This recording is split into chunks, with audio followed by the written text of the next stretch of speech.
Hello. What's good, folks? Y'all know what it is. Jumping on to vibe a little. Get caught up in the world of footy. Let me know if y'all are in here. Hit me up with a comment in the chat. How are y'all doing this wonderful Sunday afternoon, evening? Mine could be better. We'll talk about it. Arsenal results. We'll talk about it.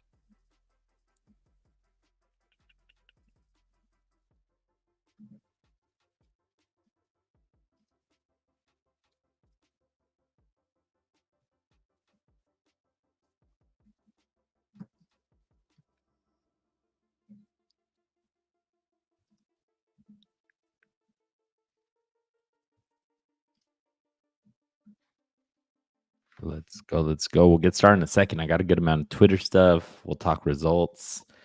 Just to kick us off a little bit, everyone knows what's trending right now. The ending, or the entirety of the Manchester City versus Arsenal match. Craziness happening with Trossard's red card. Was that a red or was that not red? All of everything that ensued from that, the back and forth between the teams. City up 1-0, Arsenal up 2-1, and then the last minute play to tie it up by John Stones. We'll talk about all that in a second.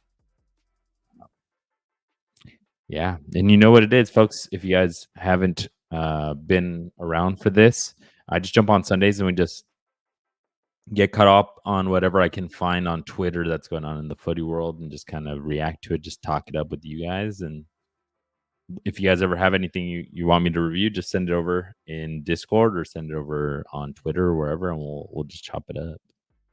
Let me start getting ready then. Let's go.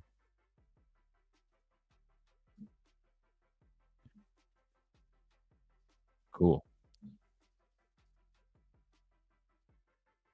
Okay, this layout. Okay, this layout's a little interesting. Just figure it out.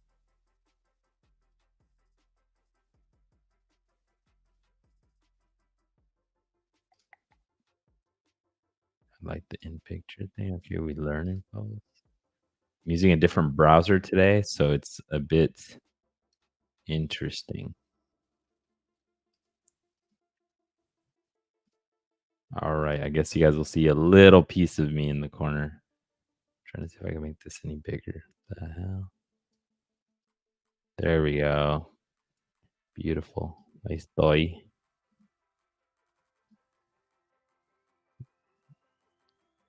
All right, let's get it. We're moving. We'll see if more folks jump on while I'm just talking smack, see if y'all call me out. But we had the City versus Arsenal match today in the morning. I was all hungover. We had a party yesterday. Saludos al homeboy Damian, whose birthday it was, and the boy Carlos for DJing. Good times. But woke up this morning hungover as hell and watched Manchester City, Arsenal, my Arsenal, de mi corazón. I was hoping we could sneak some points away, and fortunately, Arsenal did get a point out of the Etihad. I think it's been, 4 matches in a row that City hasn't been able to defeat Arsenal. Whoa, that's 0-0, 1-0, Arsenal 1-1. Technically in 4 matches, yeah.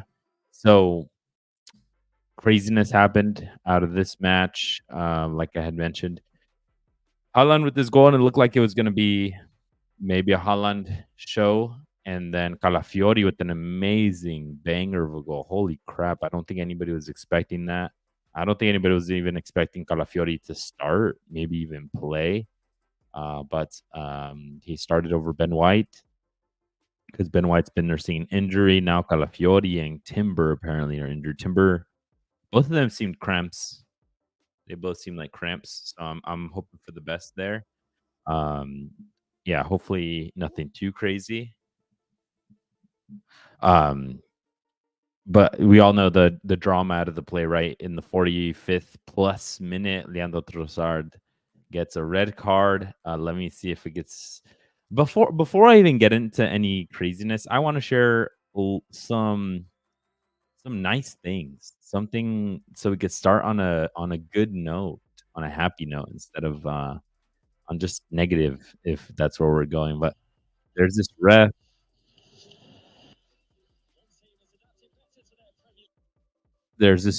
who's going viral because he said hello there in the Southampton match. Look at it. Hello there. That's it's nice and wholesome. It's the beauty of the game, right? I mean, people have fun with the game. I know we all get super passionate. I'm about to get pissed off over the next hour or so while we're talking Arsenal here, but like you gotta love it. God damn, that's good vibes. That's what we need in the footy world. Those good vibes. Look at that, Aaron Ramsdale. Is that Ward Prowse? It is, huh? But yeah, folks, as we mentioned, the big thing, the Premier League confirmed Leandro Trossard got that second yellow card in the match because he kicked the ball away. Nothing more, nothing less. Kicked the ball away. And it was after the play. A lot of people are arguing like the amount of time between the ref calling it and when he kicked the ball, whether he was in motion, whether he was not in motion, whether the ref is being drastic with this, overreacting to all of this. I'm just going through the Twitter machines here. X, a lot of people saying Trossard is playing this into space for Martinelli on the break. There is half a second between the whistle being blown and Trossard touching the ball. Don't be brainwashed by their fake narratives. So yeah, the ref is marking the looks where the ball lands. Look where the ball lands. This isn't booted away. This is a pass into Martinelli's path on the break. Damn. It's a bit interesting. People making the point that this was supposed to be a through ball, not wasting time, not trying to like out of frustration kicking the ball away. A lot of people could still argue it's after the play, after the whistle, right? This is a tight argument. People saying like this is when he's blowing the whistle, he's already mid kick, and immediately Kyle Walker and everybody start yelling at the ref like we need a yellow card here. Trossard was already on a yellow, right? The big argument is why even give the ref a reason, right? But there's just so many like conspiracy theories and people hating on Michael Oliver, the ref here, about the call and whether he generally gives City the breaks that he doesn't give other teams. So like a whole bunch of mayhem coming out of this. I'm not even sharing the right freaking screen. Yeah, this is what we're talking about here. That right when Trossard is about to kick the ball is when the ref is marking that foul. Tough. It's tough. Very, very tough. And then this is at the point where we're about to get the yellow. Kyle Walker is screaming at the ref. In my opinion, the ref we've had this discussion here. This happened in the Declan Rice play a couple weeks ago against Newcastle. I don't think the refs need to get involved, dude. Like, I get it. Like, it seems naughty kicking the ball away after the play, but it's not that much after. And do you really need to get involved in the play ref? There's so much more going on in this match, intensity wise, people bumping each other. The initial play with Kai Havertz and Rodri, right, and like people getting really chippy. Like even the coaches are having the crazy intensity. Like, where's the picture of freaking of Pep Guardiola kicking the freaking the chair like yeah, this is crazy right here. Next time we'll not go to talk to the referee. Kyle Walker's right. The referee asks him to come talk to him and the other ones, and when that happens, sometimes they'd be close to the ball. We have to readjust the back four. And just out of pure frustration, Pep Guardiola kicks his freaking chair. Which for less coaches have gotten yellow cards, red cards for less for doing less on the field. And this is crazy. This fool didn't even flinch. He's like, just another day at the office. My boss is just kicking the ball, uh, kicking the freaking chair that's right next to me. But I just think there's just so much going on in this match. It's an epic match, and let it be epic. You do not need to get involved as a ref, and it's just too much going on. I think it got a little bit too big for Michael Oliver, needing to get involved, and when you don't need to, and that's the gist of it. Like I don't. It just pisses you off. And let's just get some reactions. Uh, we got some audio here, and this is one of the Arsenal fans celebrating when they were a couple seconds away. A live streamer here. Shout out to the boy. What is this? Troops TV. Yeah, Troops AFC. Yo, Big Arsenal. hey, yo, time with it. Yo, time with it. Pussy them. Come on. This is their last fucking chance.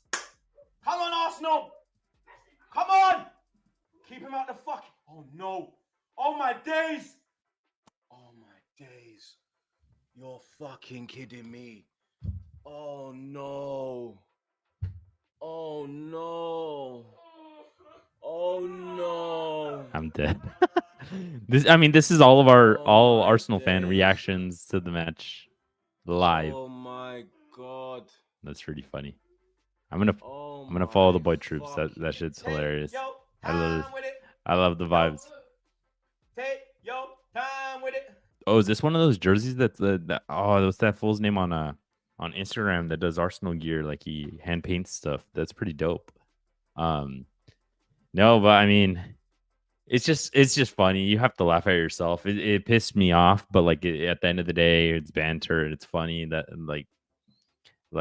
Arsenal was that close, and then in the 98th minute, at that point, Arsenal gets it basically swept out from under. If we're in the 98th, what I don't understand is that they gave 7 minutes of extra time in the second half, and then they gave 6 in the first half, which ultimately ended up being 8 with the Trossard red. I understand they went to VAR, that they spent so much time with Havertz knocking over Rodri at the beginning of the match. And then there were a couple of injuries. Rodri's injury, of course, unfortunately. Hopefully he gets better soon. It seems to be somewhat of a gnarly knee injury. But like 6 minutes in a first half when there's not a single sub, and then you get all of the subs in the second half, all would total of 8 subs, which is supposed to be like 30 seconds each, right? Is the kind of the rule of thumb. Plus, additional to that, all of the I understand Arsenal players were getting injured or making time. Raya would make time. Timber got injured like twice, went down. Martinelli got injured once, and screamed at who had a kanji, told them to shut the fuck up.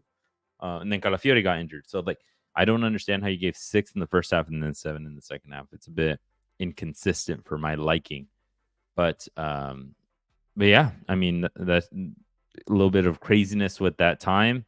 I mean, you get some reactions from some folks in the non-footy world as well. I'm not a big fan, but Piers Morgan saying this is supposed to be the best referee in the Premier League.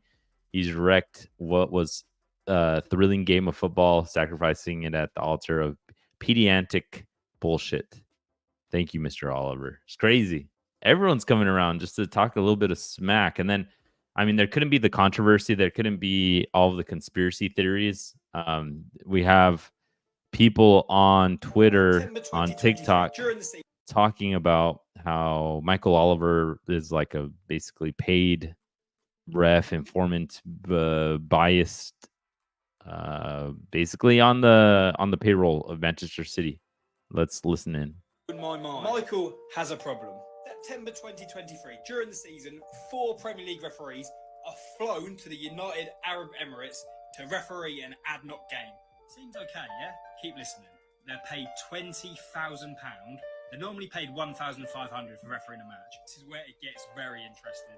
So ADNOC stands for Abu Dhabi National Oil Company. They sponsor the league and they have the name for the league. Who's one of their board members? The Man City chairman is one of the board members.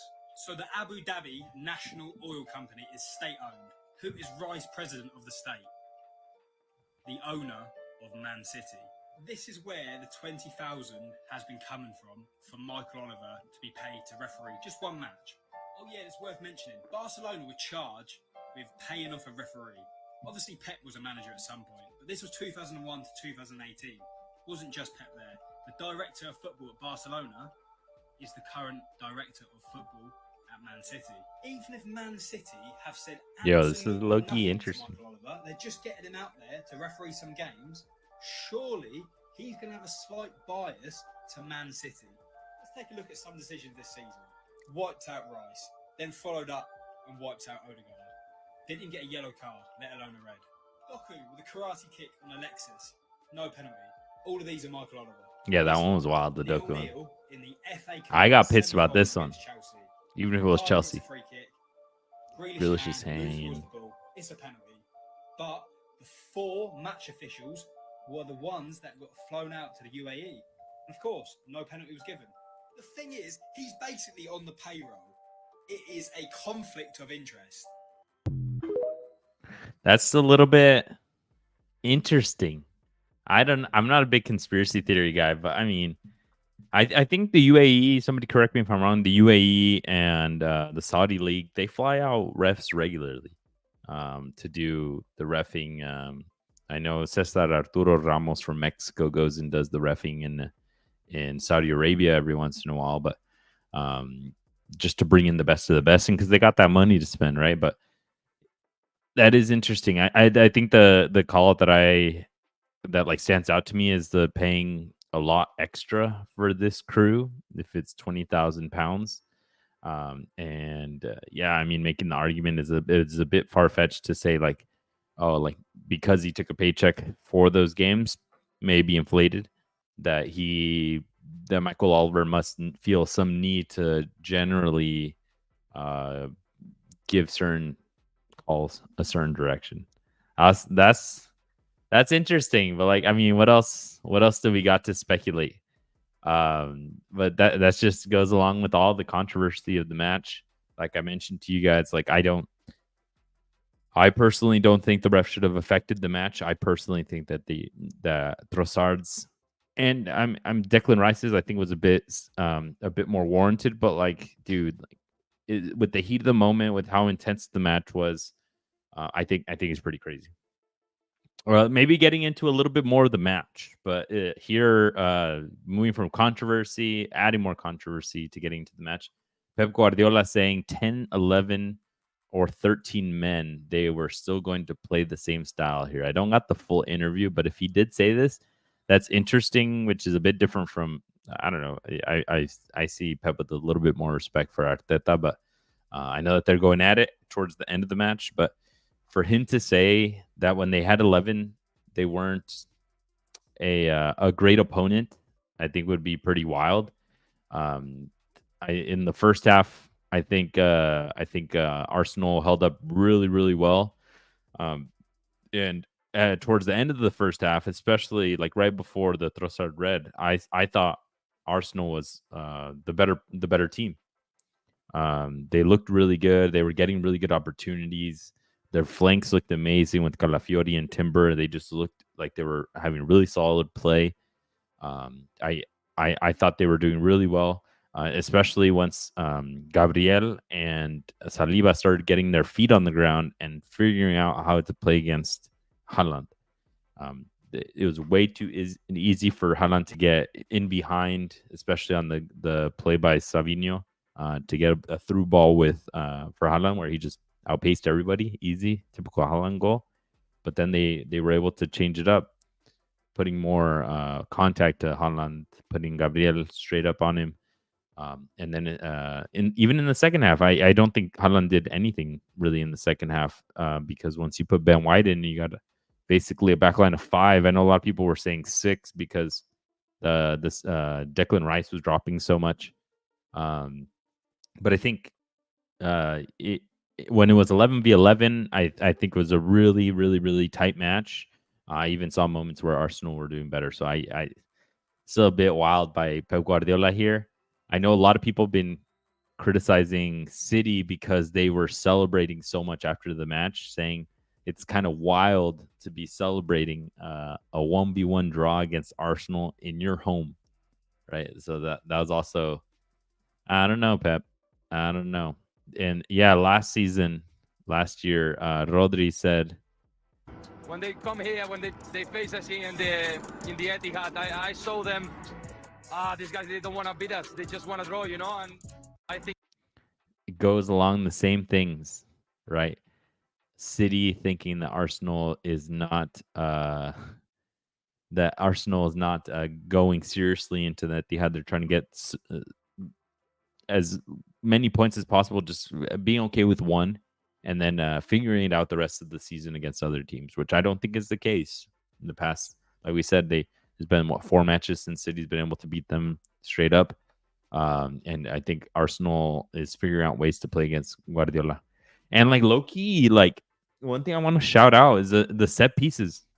The set pieces were crazy from Arsenal. I know they only got like one total. Let me pull up. I know they only got like one total freaking shot on goal, like after the red card, or like they didn't get like a single shot on goal after the red card. But that Gabriel header, the plays that they had set up, like were crazy. I was calling out to my dad how everybody kind of goes into a corner even behind the goal, like from like a corner perspective, and then just running straight in and then leaving Kyle Walker 1v1 on an island against Gabriel, which is freaking crazy. That's no easy task at all. Let me see if I can find a little bit of a snippet from. I'm sure I can if I find Kyle Walker. If we can find how he got. There we go, baby. Look at it. That's crazy. Oh, when I was watching it live, as a defender that goes up for headers, this was wild. This was so dope. And like Kyle Walker completely got sauced up, getting those little taps in, pissing off your opponent. And Gabriel just hits him with a fake. That's crazy.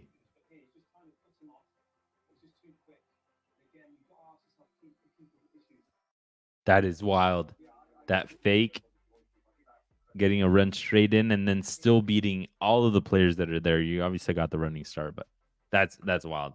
Big kudos to the set piece coach from the Arsenal squad, they're scoring the most set pieces this year, which is great for them if they're struggling without Martin Odegaard to create chances to figure out a way to score. All right, folks, but that's basically what I had for the Arsenal match. Like I said, ref doesn't need to get involved. You don't need to. You shouldn't. That shit pissed me off. Let them play. I would have loved to have seen what happened in that second half if they went in with Arsenal being up 2-1 and City having to readjust, not necessarily having it thrown right at them with one player more, and then Arteta having to put in Ben White off of an injury and figuring out a back line of 5 of 6, and then having to just hold on for dear life until a freaking Hail Mary play at the end gets them 2 points back, basically. And in a game where it's a 6-point match, right? We know the winner gets 3 and then the loser loses 3. So that's the big thing there. But yeah, let's move on to other footy. Let's go. Let's bring on to a lighter note too. Let's get this.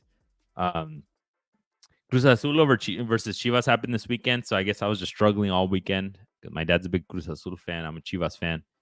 And a whole bunch of craziness always happens when ¿De dónde nos visitas, amigo? Soy de Polonia when these two teams play each other. Nuestra primera vez en México y en Ciudad de México. Sí. ¿Vienes a apoyar a Cruz Azul? Sí, pues. You got some Polish fans here. Random, se puede decir, porque ese sombrero era el mejor en toda la tienda, pues. Great Spanish. Toma la decisión a apoyar a Cruz Azul. Ok, perfecto. ¿Qué te ha parecido el estadio, la gente? La gente, amo la gente aquí en México y también la clima de como mercado todo el tiempo,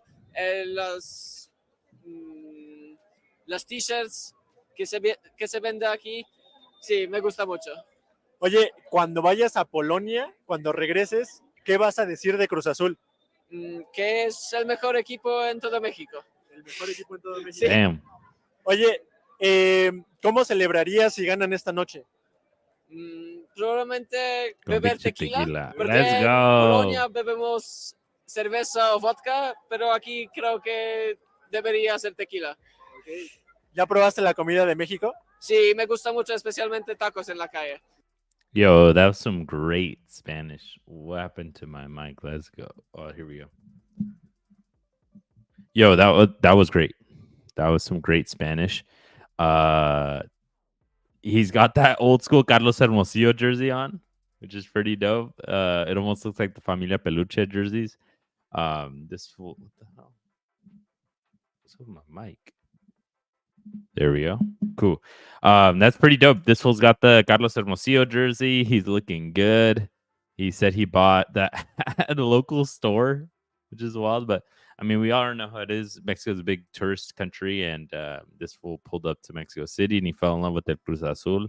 And then now he's just living it up, going to a Cruz Azul match. They beat my Chivas. So unfortunately, on my household, on my house, my dad was laughing it up, making fun of me, saying that Cruz Azul is so much better. Ultimately, I mean, they showed it yesterday. They got the one goal. Chivas did not get a goal. But yeah, a lot of people hating on La Hormiga from Chivas for not getting his goal in, having two opportunities against America to put them in, and then having two yesterday against Cruz Azul, and he didn't make it happen, unfortunately. And I'm a big proponent of La Hormiga. I really like this dude, and I've even pushed back when people are pissed at him because he's missing these opportunities, and he had those opportunities. And I just say, like, against America, he had to have stepped up, and unfortunately, he didn't. He's still a kid at 21 years old. Like, that was his first big match, first Clásico. It would have been great, but he didn't. But he's got to get it next time, and hopefully he trains with Chicharito and he becomes clinical like that, and especially in big moments. He had another opportunity for a big moment, so I want to kind of talk about that a little bit. He missed two great chances against Cruz Azul, one late header, and then another one he had in the box, and off of a media vuelta, and he hit off the post, off of a deflection of the keeper, I think. And now we're getting to the point where Chivas is producing a lot for him, for each other. Chivas is getting to points where they can really produce. Alan Mozo had a great match, in my opinion. He had a couple of really good crosses in, and we're getting shots in the box. Piojo's playing really well, and I'm getting to the point where I'm saying, all right, Hormiga, like, I bet you Gago's telling you in the locker room, you got to start putting some of these away, because if you don't, and the team doesn't, that's it. Like, if you don't, it's most likely not going to come. We're not getting Eric Gutierrez scoring goals, any of the midfield, Nene Beltran, El Piojo once in a blue moon, and not that often. But La Hormiga is hopefully not going to feel the pressure, but he's going to start getting the pressure where he needs to start showing up and giving results, because Chivas is being called out for fraud watch because they aren't able to defeat any of the top Liga MX teams. Damn, what's going on with my mic? This bad boy right here. What the? But yeah, está cabrón la cosa. But like, if my mic was off that whole time, I'm just saying, I've been a big proponent of Hormiga. Just needs more opportunity, let him learn.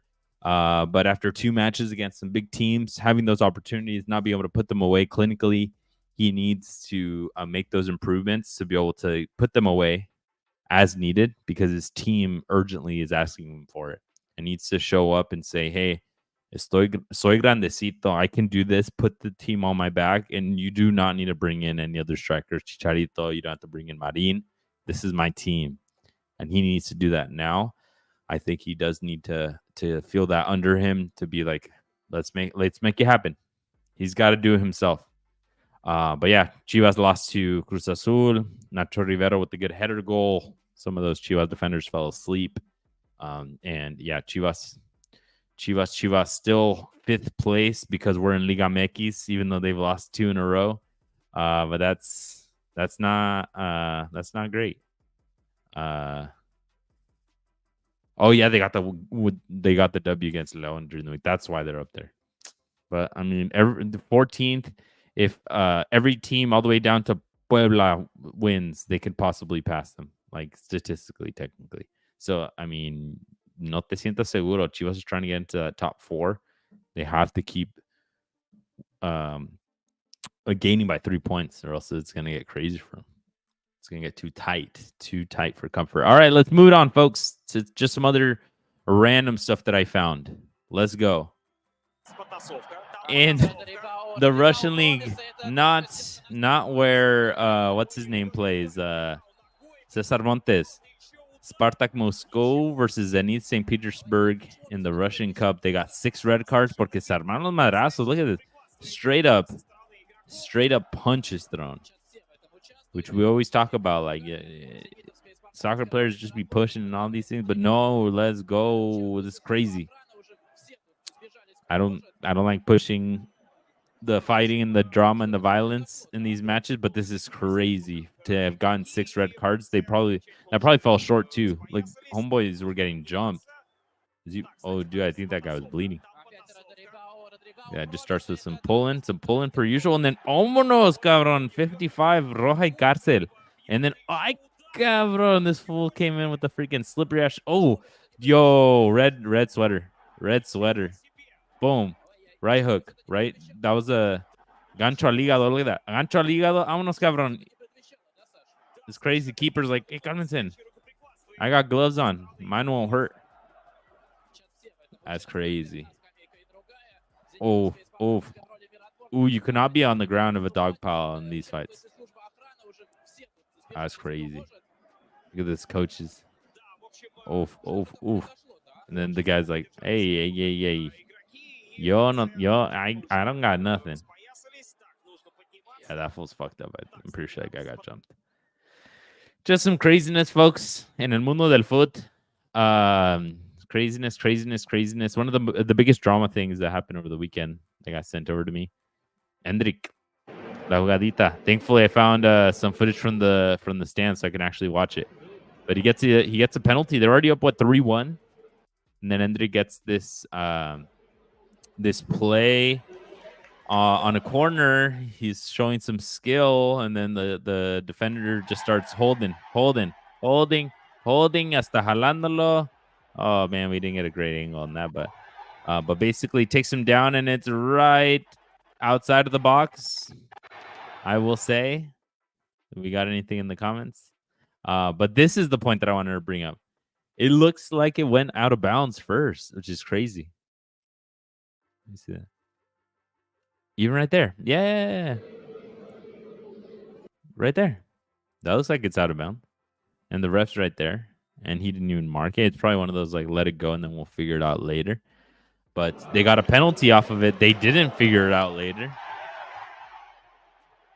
And he got pulled, and that was actually outside of the box, it looked like. But I've been seeing a lot of people showing like ref rules about like you need to do your own research type of stuff, because apparently he did get pulled in the box, but then because the foul led all the way into the box, maybe this arm, I don't know, that it's actually inside. But it's crazy. I mean, great play by Hendrik, but if it seems like one of those conspiracies against Madrid that's like, bruh, come on, what's going on here? The ball did not fully cross the line at the corner flag. There's still contact when Hendrik and the hand of the Espanyol player enters the penalty area, and the rule does not specify anything with the feet. So his feet being outside of the box is whatever, but that hand being that's a tough one. This also, that drawn is that the hand all the way over here, supposedly. That looks like the hand ends like right here. I love it. It says Hendrik right here. A little crazy. I don't know. Line from the point of contact. inside. That's like a little crumb inside. I don't know. No. I don't like that. They were up 3-1. Maybe, ref. For the love of the game, déjala. Márcala fuera. Give a yellow. And let them play on. No? Or am I tripping? All right, folks, let's move on to La Liga de Argentina. Oy, ¿qué dijo Doña? No, Doña, se me calma. What's going on here? River Plate versus Boca Juniors. Boca Juniors. We called it out on our games to watch this week.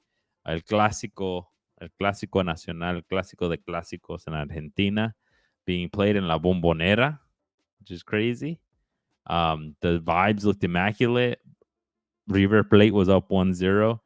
And in the last play of the game, basically, Boca Juniors got a tying goal, but it hit off of the face of one of the players. It hit off of the hand, perdón.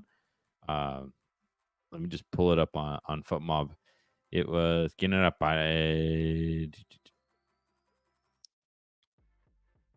Let's go. Who was it?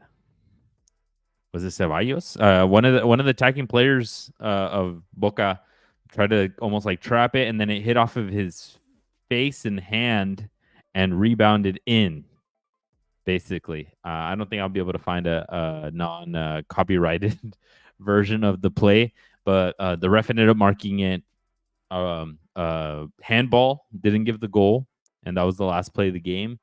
And then everybody just started going crazy. Boca Juniors fans are not happy with the performance from Boca Juniors. That they're in 11th place, 2 losses in a row to Racing and now to River Plate, and it's just unforgivable to lose against River Plate. It's not allowed for them, right? You could see Cavani here, but basically, what's going on here is people started yelling at the players, and the person who reacted the craziest, the wildest, is Sergio Romero, old Manchester United keeper back in the day. But he did not take to it, and people were yelling, as you guys heard at the beginning, to not ask for their jerseys. And then homeboy right here, the Logísticas, is like, hey, se calman. Damn, that lady's going crazy. We all know that mom. And then look at... Ay, cabrón, el chiquito.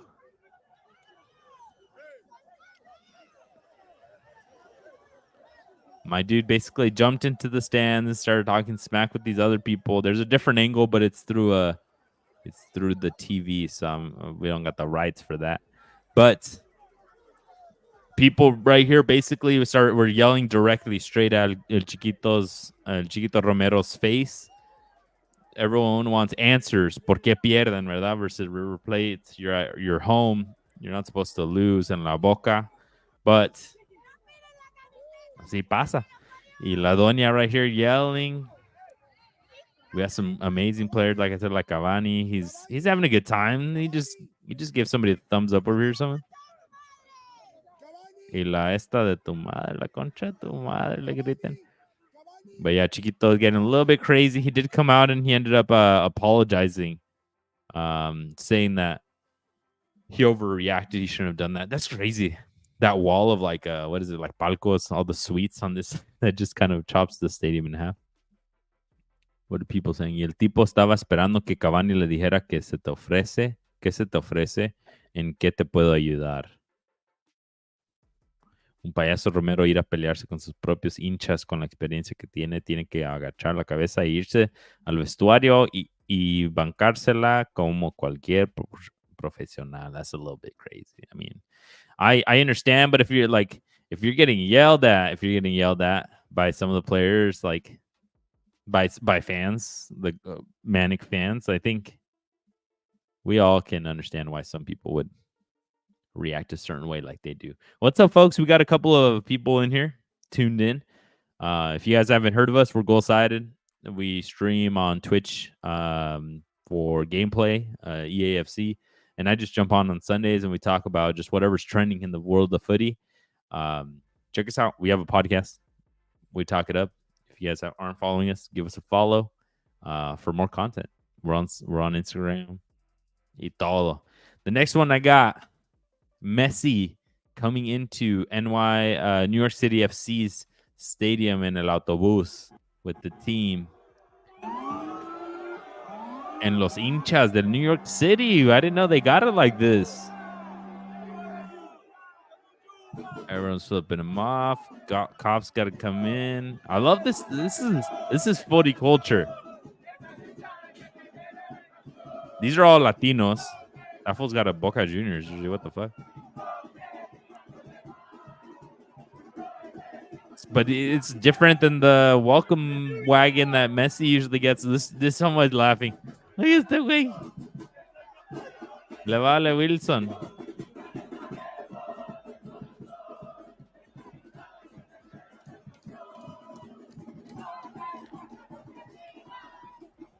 Meli, if you got the video of the red card, send it over to me. Diego Costa's red card. We'll talk about that in a second.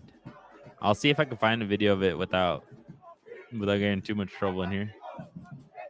But this is crazy right here, man. Like, this is great footy culture. Chop cheese. But usually Messi gets the welcome wagon, right? People love him coming in. Well, the Boca jersey right there, but people here showing some real hostility, which is what makes footy fun, right? Messi's dealt with this every game that he goes down to South America for the qualifiers. So it's nothing crazy for him, but we love to see it. We love the intensity, and all these seem to be Latinos too, which is dope. A ver qué dice la gente. I love this. I know people are saying that they should respect him, and this is coming from a Messi fan, but I love the passion they have for their team. Let's go. You can acknowledge who he is and still say, fuck him. That's true. He's about to play against your team, so you got to be, le llevas la contra, ¿no? Así es como es la cosa. It's fun. It's fun. It's fun. It's all banter. And it crept into the game. I got this little one right here. Don't be plastic. Messi sold separately. Support your local club was a Tifu that somebody that New York City fans held up. That's pretty cool. Like all Barbie themed, basically hating on Inter Miami being a Messi team. No, Messi, Suarez, Jordi Alba, all the Europeans, both coming from a fan base of a team owned by City Football Group. That's true, but I mean, who isn't owned by something that you can get made fun of? Just some good banter, folks. I got a couple of links left. Let's see what else I got. What else do I got? Like I said, folks, if you guys ever have anything, send it over to me. Anything good, I'll try to talk about it on here. Oh, this is a good one. U.S. men's national team vibes. This is Kevin Sullivan. I think that's how you pronounce his name. But they ask him, stay quiet until you hear a player better than Christian Pulisic. Who, I'm not going to lie, Christian Pulisic's in a great moment. He scored today in El Derby Milano for AC Milan.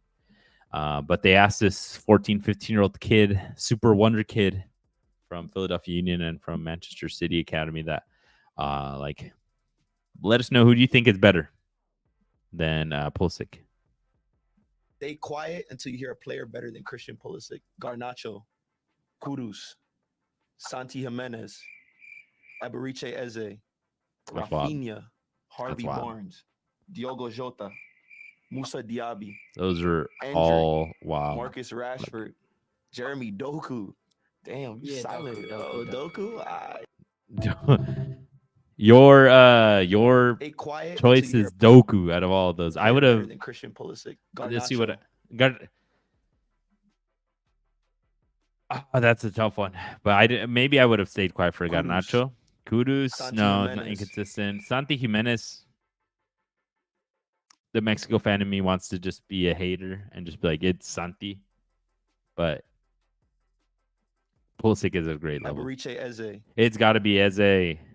Rafinha. It's got to be Rafinha. How is it not Rafinha? Like Harvey Barnes. This is crazy. Diogo Rafinha. Rafinha is Harvey playing Barnes, otherworldly right now with Diogo Barcelona. Eze, Rafinha, Harvey Barnes. He wanted to.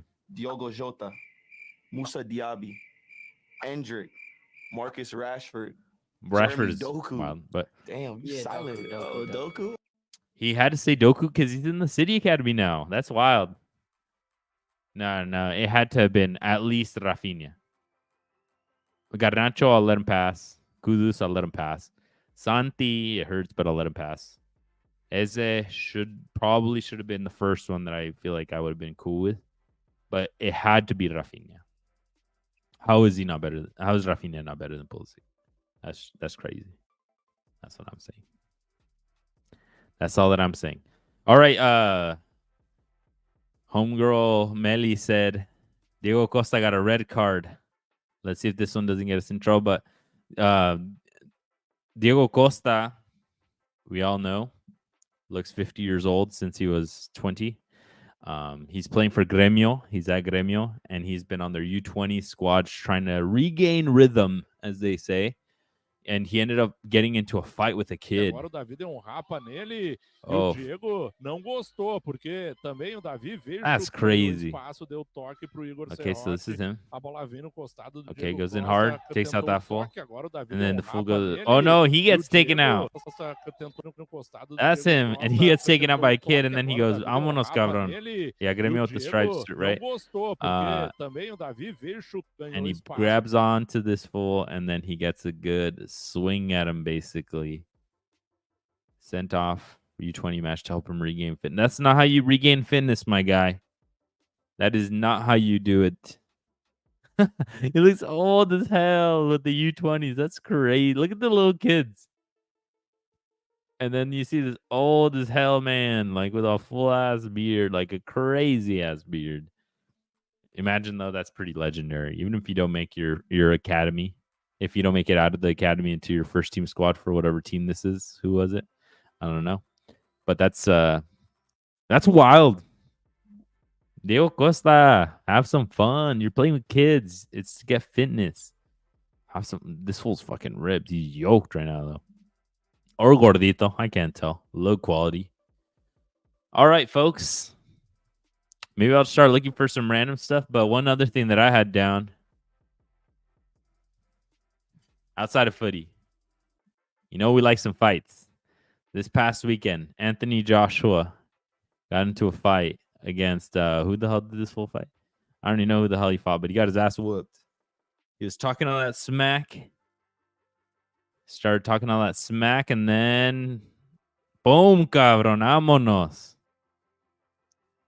Knocked out cold. Adios.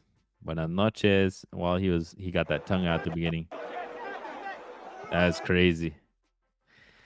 That's crazy. What do I think about the Chicharito injury? Oh, and I'm going to get in trouble with half of these. Look at the 49ers. What do I think about the Chicharito? Hey, the boy AP Sweat. Let's go. Thoughts on the Chicharito injury?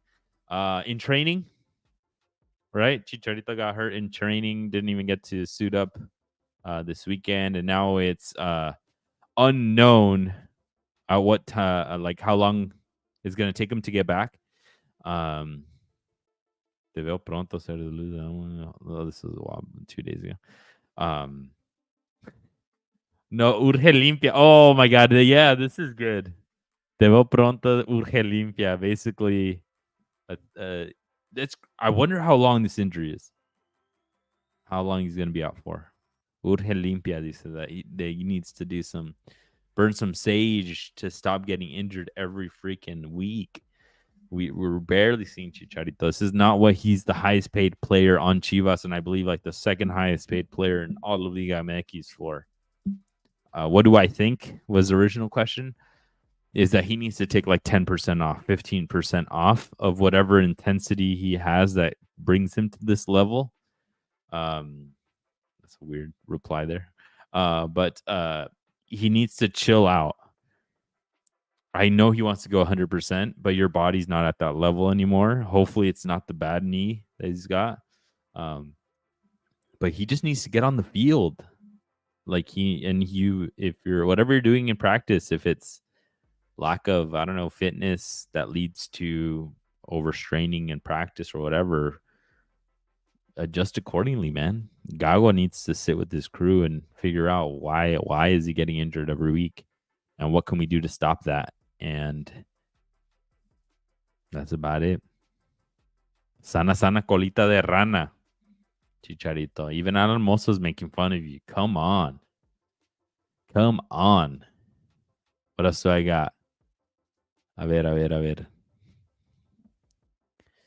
What else do I got? Oh, there was what's his name? Mark Goldbridge came out and talked about the Arsenal piece. I know we're gonna go back. This is what happens when you have trauma. Yeah, you go back in an unhealthy way. Let's listen in what he's got to say. Idiots. You're watching the same game as me. How can you say that? You can't pick and choose what's right and what's wrong. Consistency is what we're looking for. Kicking the ball away for being a second yellow card, fine. But do it to everybody. Don't put yourself in a situation, especially if your name's Michael Oliver, when last season you gave a dodgy offside to Man City, you gave a dodgy penalty in the Manchester derby to Man City, you didn't send Kovacic off for 2 red card tackles for Man City, and you didn't give Liverpool a penalty which could have changed the course of the title. You know, people forget this. People forget the fact that penalty that Liverpool should have got at Anfield against Man City would have changed the title. It just gets swept under the carpet. The same referee last year, heavily involved in Man City decisions, does it again. I'm not saying it's corrupt. I'm saying it's incompetence. I'm saying it's egomania. It's absolutely incredible. Why is Howard Webb giving that guy these games? That is interesting, folks. I didn't say it. He said, nah, it's defo corruption, people. Incompetence cannot address incompetence. Interesting. But I mean, Mark Goldbridge was famously a United fan. I've heard Gary Neville say, coming out in defense of Arsenal. Interesting. Very, very, very, very interesting points. I agree. What's going on? If there's any sketchiness that can be brought to light about it, like why even make that stuff be a thing? Just avoid it at all costs. Put different refs. Do something. Let's bring it on to La Selección de Mexico, folks. Alex Padilla played 45 minutes because their goalkeeper, that I cannot pronounce his last name. Goddamn. Aguirre Zavala. Okay, these Vasco names, dude. Like Kepa. But the keeper, their starter Julen, got injured, and he came in. They still won 3-1 because Athletic Bilbao they got that dog in them, so they won. They beat Celta de Vigo 3-1, and now it looks like he might play their Europa League match this week. Oh, papa, let's go! A Mexican keeper on in a squad that's maybe a favorite to even win it, possible winner of the Europa League, getting some matches there. Vasco Aguirre's got to bring this full into the keeper rotation, the keeper roster, no matter what. I don't care if he's 2 or 3, but he's got to be there. No reason to bring in Antonio Rodriguez, Julio Gonzalez. Him, Tala, and Malagon. Give me that. That's the future. No crazy veterans there. But they'll figure it out. This dude's a veteran. He's well beyond his years. Developed by academies in Europe. Es cabrón. Es muchísimo y mucho cabrón. All right. Last thing de la selección, and we'll bring it on home. Y ahí nos quedamos, folks. I appreciate y'all for tuning in. Those of you that have. And like I said, anything y'all want me to talk about, send it over and we'll talk about it. Raul Jimenez today scored for Fulham. They won 3-1. I think this was yesterday, no? Yeah, yesterday. They played yesterday. But he got another goal off of a media vuelta. A great strike. And he got an amazing celebration. He's got some amazing locks right now. Look at that hair, flowy. But no, Raul's at a great level. We're loving it. Pumped. And this means a lot for La Selección. This means a lot with regards to like a lot of things can come out of this. When he's going to be playing at this top level, he should probably be getting called, no matter what, right? I know a lot. Me included. I think a lot of us have been talking about like move on from him, but he's only 33. It's not the same conversation as Ochoa. I mean Ochoa, keeper years, probably about the same age, but a 33-year-old like a Lewandowski is still a prime. How old is Lewandowski? He's a little bit older than that, no? He's like 35. 36. And he's a prime, like he's like the guy for the Polish national team. So having a 33-year-old, I know Raul Jimenez has the fracture, the skull fracture, and that people think he's just not the same. But if he's getting to that same level, the confidence that he has right here, then you got to bring him.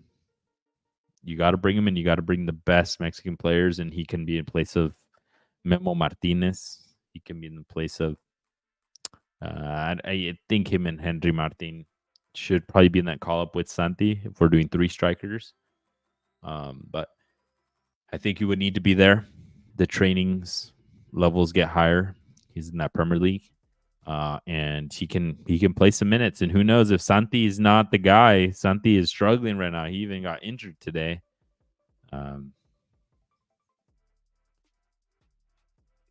So yeah, Santi got injured today. Yep, went down. Had to be carried off the field early in today's match. Hamstring injury. Hamstring. Those are nagging injuries. It's gonna be tough. They're down. They're 0-2. They end up winning.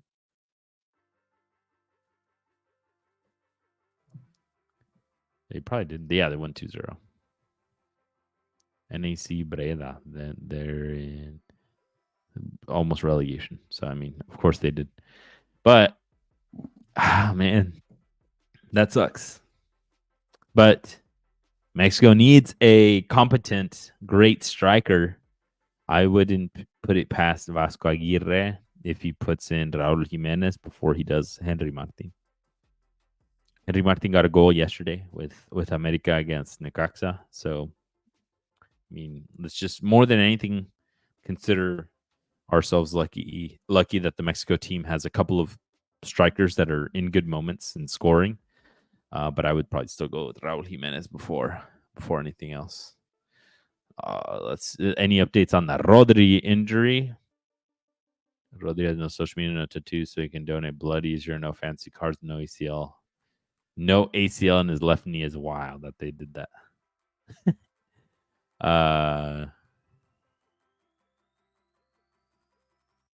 Rodri is strong man. If he leaves the pitch after this action, it's because he felt something. Otherwise, Rodri would stay there. Rodri is a vocal guy. He's the best holding midfielder in the world, the potential Ballon d'Or winner. No, he's not a potential Ballon d'Or winner. I've been asking for it, and it does not happen. He probably should. He should get a shout for it. He still has that like 2-year winning streak, or not winning streak, but unbeaten streak, where him with Spain and him with City, they haven't lost with him. But like on the field, I think that Arsenal match where Arsenal beat City in the past couple of years was he was suspended, I think. But no, I mean, shout out Rodri. Hopefully you get better soon, man. But all right, folks. But that's all that I got. Like I've said to you guys, if you guys got anything footy related you guys want me to cover on Sundays here, look into, it all goes back into content for our pod on Wednesdays anyways. Shoot it over to me anywhere you can, and we'll talk about it on here. But yeah, it's been a good time. We'll talk soon. Peace.